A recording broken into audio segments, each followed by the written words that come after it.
Is this just a scream at the moon, or is this something serious? Because it's beginning to feel very, very serious right now, and globalization has been something that has driven financial markets, that has allowed free flows of capital around the world, that has driven the institutions that we all work for. What is changing now, and again, kind of what comes next in this process?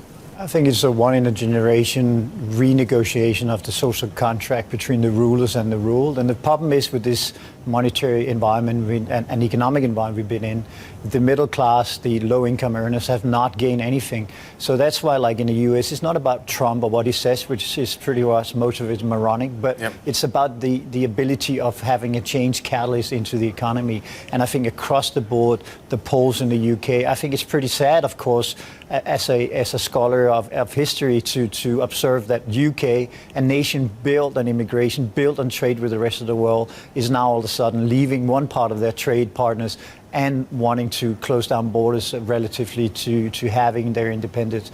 So I think it's a one in a generation. I don't think we've seen this sort of social fabric under attack since the late 1960s, 1970s. And I think we have to look at it in that environment. And it will change the dynamics. When Clinton comes in, Warren is going to probably be head of the banking senate. He's going to go after the banks. It's going to be, a big fight between politicians and banks to who is to blame. So I think this will end in tears for everyone involved. But I think sometimes in life we have to move to something we don't want to see. We don't want it to move the other side. So actually I think this is the wrong move in terms of populism. I think it's a wrong move in terms of immigration. But to some extent I believe that history teaches us that sometimes we have to feel it, we have to smell it in order to know that we don't want it. And then we can justify what is this, in my opinion, the right move forward, which is focus on on education, infrastructure, and believing in people again. We have minimized everything into just in time, best practice. Capital is the most important aspect. Yeah.